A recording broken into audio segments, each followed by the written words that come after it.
convidar todos os palestrantes para virem aqui, para a gente poder fazer as perguntas. Vitor, Fernando, que já está aqui. O Rafael e a Soninha. Agora precisam trazer as cadeiras. Pessoal, a gente vai fazer as perguntas aqui com o microfone, porque, como já foi falado, está sendo filmado e gravado. Então, a gente precisa dessa qualidade de som, tá? Eu não sei onde está o microfone. Aliás, está aqui. Então, eu gostaria de chamar quem tem perguntas para vir até aqui à frente e fazer.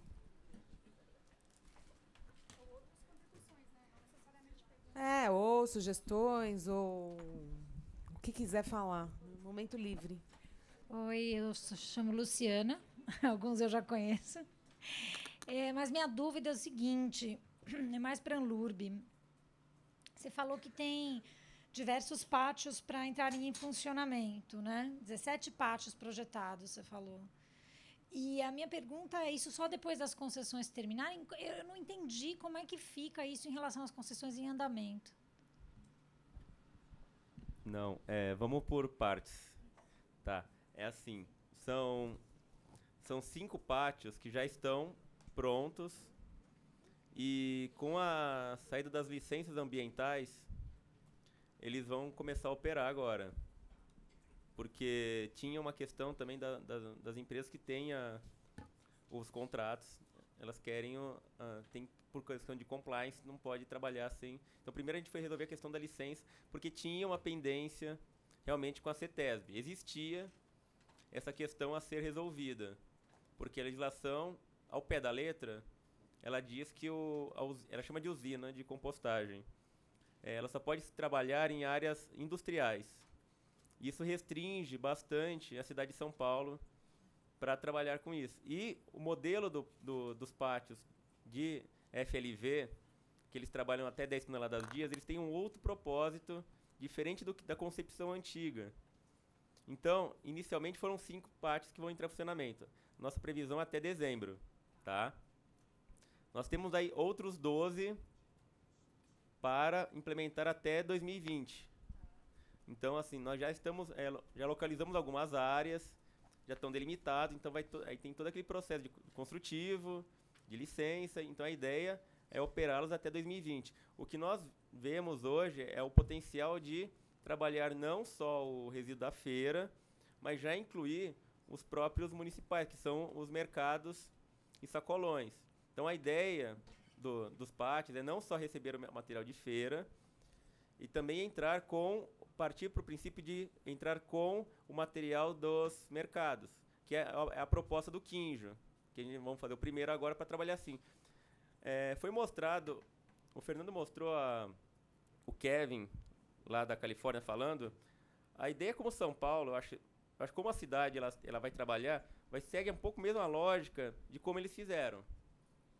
Não sei que já teve por onde falar com ele, mas é assim, primeiro nós temos que resolver a questão do público. Nós vamos para os grandes geradores e no final, provavelmente na última etapa, eu imagino que vai ser a questão dos domicílios, porque é onde realmente é mais difícil você trabalhar com a segregação e com a separação. Eu acho que se nós conseguimos resolver primeiro a questão do órgão público, o que a prefeitura gera, o que a gente consegue controlar mais fácil, eu vou aí trabalhar junto agora com os grandes geradores. Eu acho que não é o meu setor na Anlur, mas trabalhar com grandes geradores para que a gente consiga atender essa demanda de volume. E a legislação se adequar, trabalhar com isso. Por quê? Porque hoje, por exemplo, eu não tenho onde... eu quero entregar meu orgânico em algum local na cidade de São Paulo. É Jundiaí ou Campinas. Então, assim, tem uma questão legal que está sendo resolvida e que está sendo discutida. Por isso, eu acredito que todos estão aqui hoje, e porque a gente começa a discutir isso. Não é porque eu sou de um órgão público que eu me escondo atrás da minha cadeira. Na verdade, a gente tem que ver isso e tem que ver que é algo que tem que ser resolvido. Então, para isso que a gente tem que conversar hoje e começar a dialogar para que tenha uma solução. Porque eu não tenho ainda onde entregar meu material. Mas a ideia dos pátios é esse cronograma. Até 2020, os 17 pátios. Ou resolver as 883 feiras da cidade. Esse que é a lógica. Não. A concessão são dos divisíveis, que a gente chama. E os partes, eles trabalham numa outra lógica, que são os indivisíveis, que é o que antigamente que era a Soma e a Inova, e agora tem a Trevo e a Sustentare. Mas é isso. E essa responsabilidade 100% da prefeitura? Sobre os pátios, a coleta, a educação, 100% responsabilidade da prefeitura. Os pátios, hoje os pátios eles estão dentro de um contrato que a gente chama de indivisíveis aqui na cidade. Indivisíveis, que é aquilo que nós não conseguimos mensurar quem é o gerador. Então, é o que o varredor recolhe na rua, é o que o material jogado no lixo, todo esse material de rua. Só que as feiras, na verdade, elas foram incluídas nesse contrato de indivisíveis. Então, hoje, as feiras são todas da prefeitura.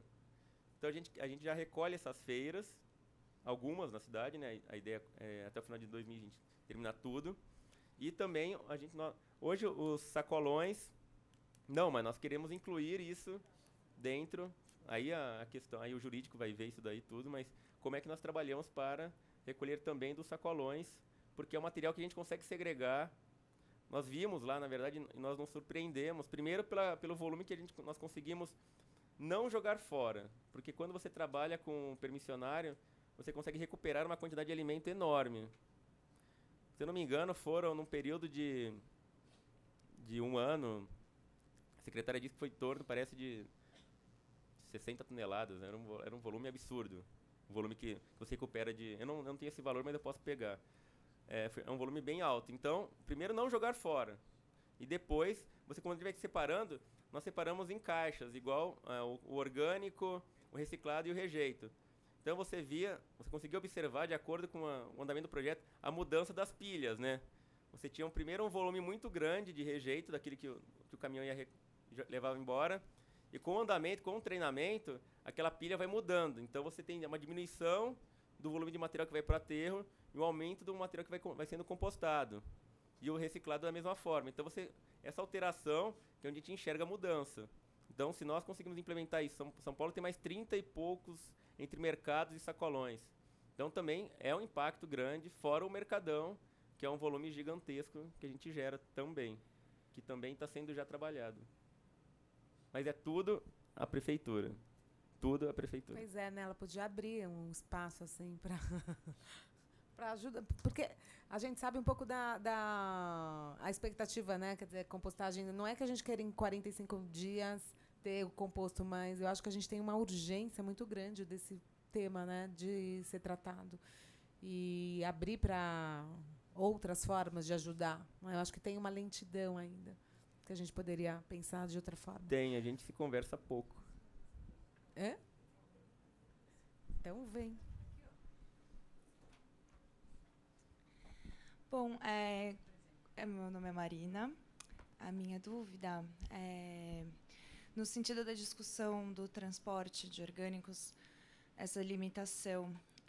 Na verdade, a dúvida é sobre o panorama privado, assim, se existem usinas privadas, se existe uma abertura da iniciativa privada nesse aspecto, como está esse cenário, e se a legislação, como nesse caso do transporte, ela acaba sendo um limitador para que isso acontecesse. Para quem a pergunta? Pode responder primeiro. Com certeza, o transporte é um limitador, porque você vê, orgânico é 50% dos resíduos da cidade, e ninguém está olhando para isso, porque não tem interesse mercadológico. A latinha você vende R$3, R$4 o quilo, o orgânico é muito difícil, então ninguém olha para isso. Então, você tem que, de alguma forma, ajudar a otimizar ao máximo essa operação.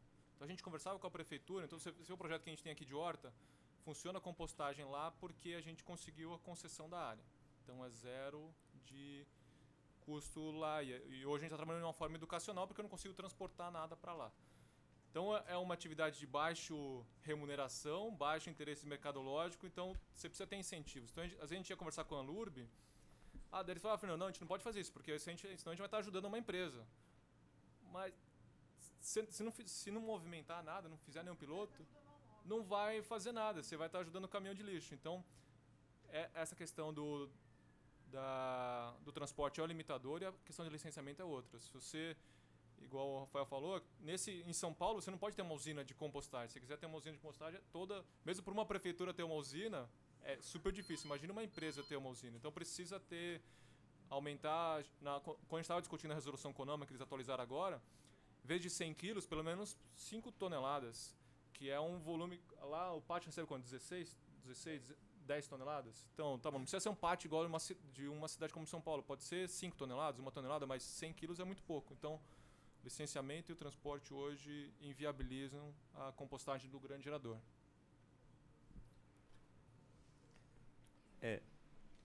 A questão do transporte realmente é algo que precisa ser discutido e é uma questão de nem ser conversado só com o executivo, né, nós, mas é uma questão também do legislativo. Mas tem algum movimento na Anlurb para mudar isso? Porque a gente já está nessa discussão desde a época do Estorel, Olha, a gente do composto. Se eu te disser que, eu acho que todo mundo sabe que isso é uma pedra no sapato. Se você me perguntar como técnico, eu também concordo contigo e eu falei ali sentado, Com quem que a Soninha precisa conversar, então? Eu só, para concluir, isso é importante. A questão do legal de você trabalhar com ou 1 tonelada ou 5 toneladas, eu acho que isso é algo que tem que ser discutido entre hoje quem fomenta isso, mas eu já falei isso uma vez, eu gostaria que o poder público participasse dos grupos de discussão que as empresas estão organizando. Tanto a CETESB tem que participar, porque não é nem a prefeitura que regula isso, é a CETESB. Porque se tem que ter a mudança, tem, mas eu também concordo que essa mudança ela tem que vir com critérios. E como nós vamos trabalhar esses critérios? Porque se eu abrir para... O 100 quilos foi criado o seguinte, para que qualquer um fizesse, e a gente sabe, isso aqui não dá problema mesmo. Quando eu abro para 5 toneladas, se eu sei que se não fizer direito, dá problema. E dá cheiro, vou dar problema com o meu vizinho, não dá para ser em qualquer lugar. Então, por isso que tem que ser conversar para que esses dois impasses sejam resolvidos. Mas eu também, tecnicamente, eu sei que isso inviabiliza qualquer negócio. Por isso que não tem, na verdade, né? Fazer umas pontuações, é que essa questão dos 100 quilos realmente para 5 toneladas, é que hoje em dia 100 quilos, não sei se todo mundo tá a par, né, que às vezes é uma discussão muito do detalhe, né. Hoje em dia como é que funciona a legislação de São Paulo para compostagem? Existe uma isenção de licenciamento ambiental, ou seja, você não precisa fazer todo o processo burocrático de licenciamento, você notifica a CETESB apenas, como se fosse um cadastro, para quem faz até 100 quilos por dia, desde que a área seja impermeabilizada, sem uso de enzimas e outros aditivos. Mudar para 5 toneladas é muita coisa, né? Fazer pátios da Lapa sem licenciamento, o que é perigoso. O que é a questão grande hoje em dia o pátio de 101 quilos está junto com o de 9 toneladas, por exemplo. Então é estabelecer os critérios dos pátios para facilitar esse processo, no sentido que a resolução CONAMA deu para cada estado, porque para São Paulo 10 toneladas é pouco, mas é até engraçado quando tem os eventos internacionais, né, 10 toneladas para a galera da Europa, os caras falam, caramba, solucionou a minha cidade da Itália, assim, então essa questão da escala é bem detalhado mesmo. E soluciona 3.000 cidades aqui do Brasil, tá? Exato, 70% dos municípios do Brasil são solucionados pelo Pátio da Lapa, por exemplo, né? Então é que São Paulo está fora de uma escala de discussão que a gente tem, né? Algumas coisas que você perguntou, que eu queria adicionar, hoje em dia tem unidades de compostagem privada em São Paulo, adicionem também as que lembrarem, tem a Terra Ambiental em Jundiaí, Ecomark, né? Tem a Bioland, a Visa Fértil, a AgroDKV em Campinas. Na Grande São Paulo não tem, por essa limitação atual de licenciamento, só que eu também, apesar de estar como um setor privado da morada, a gente tem o nosso grupo de articulação de compostagem, é um processo que está sendo discutido agora. Ninguém sabia o que era compostagem no Brasil. Só sabia o que era a usina da Leopoldina, que era o desastre. Então, igual o Rafael falou, você estava no pátio, o pátio não estava nem operando, as pessoas estavam falando, eu vi cheiro, não está operando. Então, é um processo que está sendo construído agora. A resolução... A gente só sabe o que é compostagem em nível federal em 2017, gente. Então, é tudo muito recente. Então, a gente está num processo justamente de mudança. O licenciamento do Pátio da Lapa. A gente estava recentemente em Ilhabela, e aí a primeira coisa que falaram pra gente é: mas não pode... Ilhabela não tem zona industrial para ter pátio de compostagem. A gente falou, calma. São Paulo licenciou um pátio fora de zona industrial. É pátio, não é usina. Então, esse é o debate atual. A gente está tendo um seminário hoje. Então, a legislação às vezes não anda na velocidade que a gente quer, porque é uma construção de todo mundo. Que se andasse às vezes muito rápido, a gente acha ruim, porque não consultou todo mundo também. Então, existem alguns entraves. Tem um outro entrave importante que não tem a ver com legislação, mas tem a ver com o modelo de gestão de resíduos do Brasil e da região metropolitana de São Paulo, que é: o aterro hoje em dia ele é mais barato do que fazer compostagem. Porque o investimento do aterro aconteceu há 10 anos atrás, de milhões, e ele recebe 8 mil toneladas dia em Caieiras. Então, hoje em dia, você paga as usinas de compostagem, além do frete ser caro, para quem está em São Paulo, você tem uma questão que o aterro é muito mais barato. A taxa do portão do aterro para fazer a compostagem. Então, são diversos entraves que vão ter que ser enfrentados, né? Como a Europa enfrentou isso? A Europa enfrentou com a taxação de portão nos aterros. A compostagem está 110, o aterro está 90, então para cada tonelada que entrar no aterro, o aterro tem que pagar 20 para o governo para compensar a poluição ambiental. Então, são várias outras estratégias. Quando a gente chegar no nível macro de São Paulo, igual o Rafael falou, vão ter que ser avaliadas, né? Acho que era isso. Boa tarde, tudo bom? Meu nome é Márcio, eu sou biólogo. Eu só queria esclarecer uma coisa interessante, Fernando, né? Que o transporte de alimentos não pode ser confundido o carro, o caminhão, ou seja lá o que for, em função da contaminação cruzada dos alimentos. Então, se esse mesmo carro transporta o alimento que vai ser consumido e depois vai ser transportar o lixo, as condições do caminhão de transporte de alimentos tem que ter uma condição dentro da segurança alimentar. E o de lixo não, é outra concepção. Então, seria muito difícil você manter o mesmo caminhão. Seria a mesma coisa que carregar no mesmo caminhão água potável e água de reuso. São águas de funções diferentes. Esse é um ponto. E o segundo ponto é que a gente sempre fala em município de São Paulo. Vamos lembrar que até a década de 70, São Paulo era um povoado, né? Não ia além das margens do Rio Tietê e Rio Pinheiros. Não tinha mais do que 600 mil habitantes. Hoje, São Paulo é o quê? Uma região metropolitana onde, muitas vezes, o impacto não está só em São Paulo, porque era uma cidade industrial e hoje é uma cidade de serviços. E você falou muito bem, né, que é a questão do quê? Hoje, o impacto maior já não são mais as indústrias e nos grandes geradores. Também mas são dos domicílios. Isso é uma coisa muito complicada. Então, a discussão não tem que ser só no município de São Paulo, tem que ser na região metropolitana de São Paulo. Porque a gente sabe muito bem que o Tietê ele é muito mais poluído em função dos resíduos oriundos de Guarulhos do que do próprio município. Não que São Paulo não tenha a sua responsabilidade. Esse é o outro ponto. E um ponto, acho que importante ser revisto, é pensar que se São Francisco ou Los Angeles estão resolvendo essas questões dos resíduos, é porque eles passam há 30 anos já uma crise hídrica e crise energética e crise de ocupação muito grande. Essas regiões metropolitanas são muito maiores do que o Brasil. O entrave lá, ou o não entrave que tem lá, é o poder público. O poder público permite com maior facilidade que as coisas sejam seguidas na lei, mas que as empresas privadas resolvam essas questões. Porque isso é uma questão da sociedade, não da questão do setor público, né? E o setor público é apenas o mediador dos conflitos, para que não haja esses entraves. Então, muitas vezes fica aquela discussão 100 ou 50 ou 200 ou 300. Então, por exemplo, já foi incluído nos financiamentos governamentais e privados a questão da energia elétrica com solar, a questão da a captação de água e a questão dos resíduos, onde você vê muitas vezes as empresas privadas gerando muito lucro, muito trabalho, em condições muito mais adequadas de trabalho do que os nossos lixões. E dizer que nós não temos lixão é fechar os olhos para os lixões miniaturas que existem em São Paulo, né? Esse monte de margens de rios com habitações inadequadas, os lixões estão aí. Não é um lixão aberto com urubus e outras coisas mais, mas que estão aí.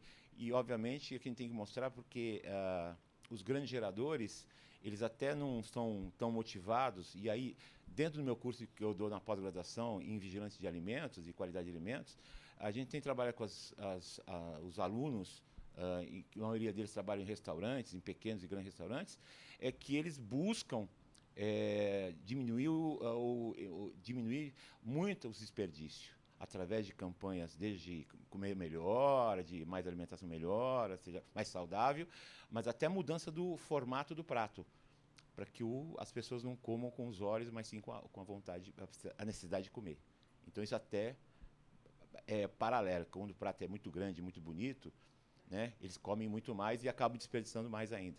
E eles sabem, as empresas sabem que o custo, né, e vocês sabem melhor do que eu, que o custo de armazenar, conservar, câmara fria, roedores e outras coisas mais estão dentro do produto deles, e eles vão cobrar da gente de forma paralela.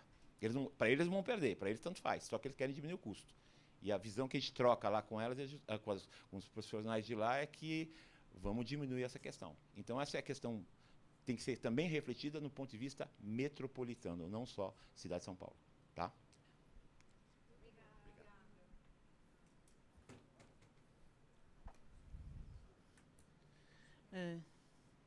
Meu nome é Regina, eu sou instrutora ambiental na Zona Leste, lá na cidade de Tiradentes. E eu trabalho com educação ambiental há 28 anos.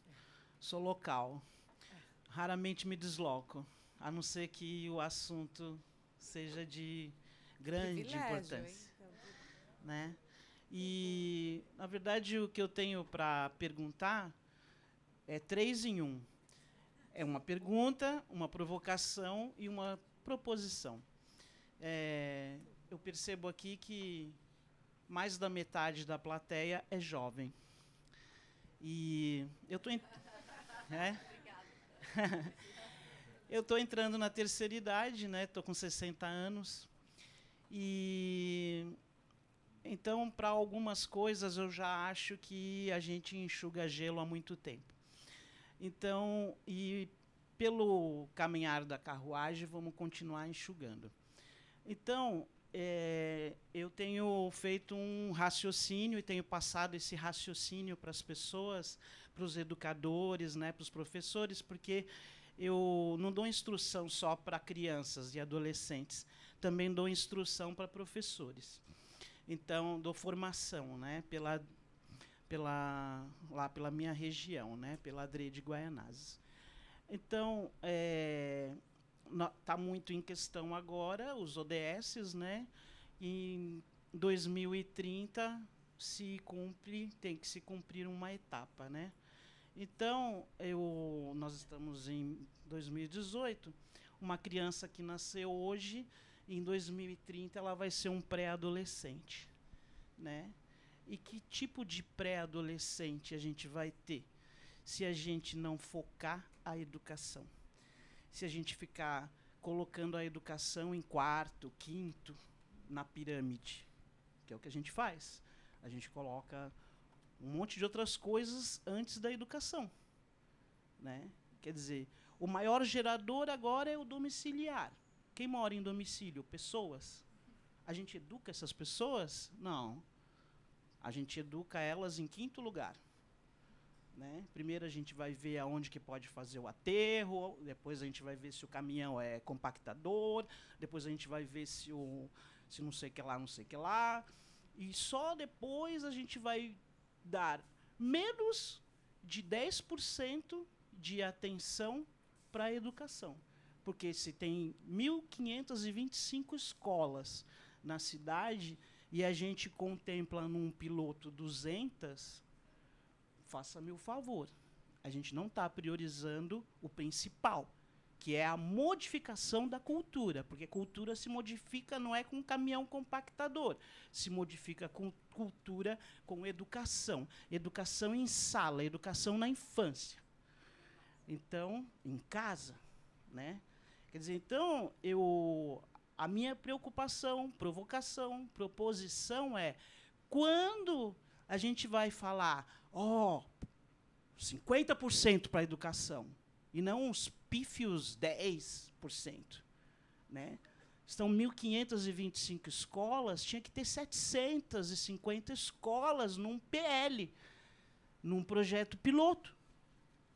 Se eu vou solicitar para as 60 escolas que eu tenho que atender na cidade de Tiradentes, para fazer educação ambiental com eles, trabalhando esses 3 eixos, SAM, TR e AU, segurança alimentar e nutricional, tratamento de resíduos e agricultura urbana, que é onde está inserida a horta escolar, horta coletiva, horta comercial, enfim, horta urbana. Né? Se eu vou solicitar esse composto aí, eu só consigo 2 sacos. Aí, se eu vou pedir um caminhão, não, caminhão não pode. Não, mas são 60 escolas, se são 2 sacos, são 120 sacos. Como é que eu vou transportar 120 sacos? Não dá para carregar isso numa van, tem que ser um caminhão. Então, já não dá para ir encostar o caminhão lá e colocar uns 5 metros cúbicos na caçamba do caminhão para mim voltar para Tiradentes com o caminhão e dizer para as escolas, professores, venham buscar os seus 2, 3 saquinhos para fazerem as suas hortas. Então, encerrando a minha pergunta, provocação e tudo mais, eu dirijo ela a todos vocês. Né? Como que a gente pode ter mais educação, mais comprometimento de vocês na educação? Tem ONG aí, né? Tem 2 ONGs, né? Tem o próprio poder público, a ANLURB, e tem o legislativo. Né? Então, está bem polenta essa mesa aí, né? Eu diria, eu sou gaúcha, a gente usa esse termo, né? Quando uma coisa está bem forte e tal, está bem polenta. Como que vocês podem dar mais para a educação? Dar mais. Não é 10%, não. Não aceitamos mais 10%. Os educadores socioambientais não querem mais 10%. A gente quer, no mínimo, 30%. No mínimo.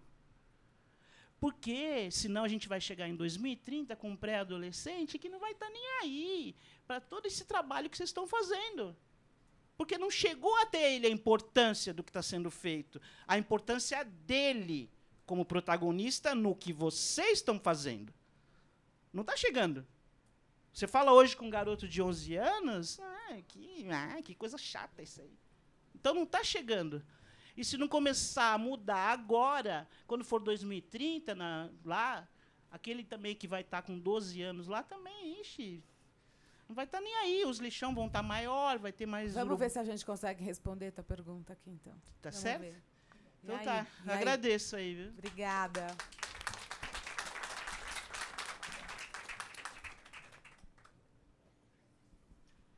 Vamos pedir... gente, a gente está com um tempo estourado, tem que ser ligeiro na pergunta, tá? Obrigada. Desculpe, não é uma pergunta, mas eu vou ser ligeiro. Eu fico contente que, quando eu entrei para ser coordenador de resíduos orgânicos do governo Fernando Haddad, e a gente falou, queremos fazer compostagem urbana, o pessoal falou, é impossível. Em São Paulo isso não dá certo, já está comprovado. E de 2003 para cá, nós estamos com esse ambiente aqui, certo? Então, alguma transformação ocorreu. O principal da questão é o seguinte, a crise hídrica já ocorreu em São Paulo.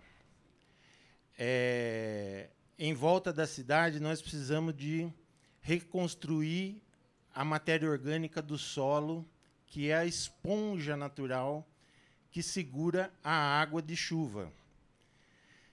Como nós destruímos essa matéria orgânica natural do solo, a água de chuva chove, passa rápido e vai embora. Então, na seca, a gente fica sem água na nascente. Então, se a gente tiver um cinturão verde, orgânico, agroecológico, sustentado por uma produção de composto orgânico de alta qualidade, porque precisa ser certificado para agricultura orgânica e agroecológica, nós vamos fazer duas coisas. Combater a mudança climática, porque o composto orgânico sequestra carbono ao provocar mais fotossíntese e ao aprofundar a vida orgânica do solo, né? Ao mesmo tempo que a gente resolve a crise hídrica. Então, isso fez com que o Fernando Haddad ganhasse o prêmio da Fundação Bloomberg do Ligue os Pontos.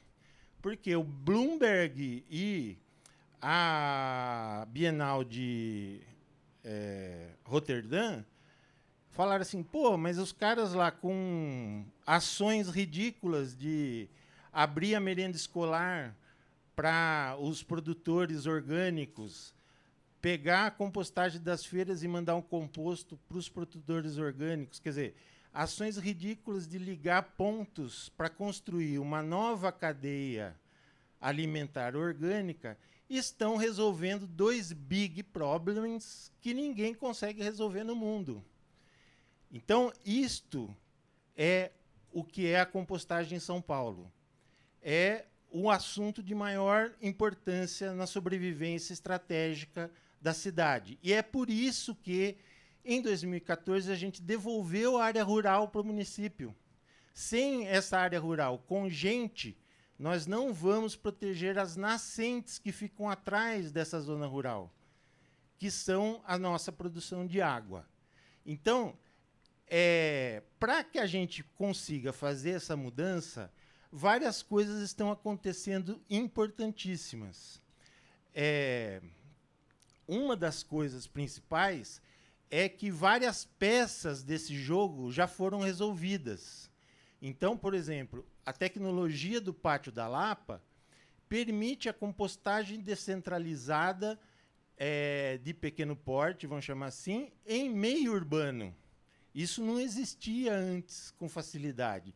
E agora, isso vai ser, inclusive, já está licenciado. Então, eu posso pensar num sistema descentralizado de gestão de resíduos e acabar com o modelo latifúndico do aterro, porque o aterro é um latifúndio de lixo, certo? É um oligopólio da logística toda, porque eu gasto a maior parte do dinheiro para carregar o resíduo até um ponto só. Isto também está sendo facilitado por duas tecnologias muito importantes, além do método UFSC, que é a revolução dos bioplásticos compostáveis. Não é plástico biodegradável, não é oxidegradável, é compostável. É feito de mandioca. Então, nas nossas leis das sacolinhas, tinha que ter 3 sacolinhas. Uma sacolinha verde, uma sacolinha cinza e uma sacolinha marrom. Só que essa sacolinha marrom não pode ser de qualquer plástico. Tem que ser de plástico compostável. Porque isso facilita a logística, etc, etc. E nós temos tecnologia de grande escala também, que resolveu o problema do odor, que é a das mantas Gore, que ninguém já ouviu falar, é propaganda aqui de graça para Gore, que eu não recebo nada deles, mas é uma manta que faz o mesmo papel da cobertura de palha do Pátio da Lapa. E ela permite pátios de 50 a 100 toneladas dentro da cidade. E é por isso que os Estados Unidos, em 5 anos, passou de 47 municípios com segregação na origem para 4.000 municípios. E essas revoluções estão ocorrendo agora.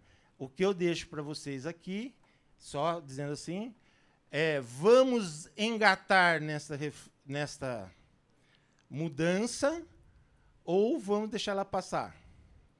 Obrigada.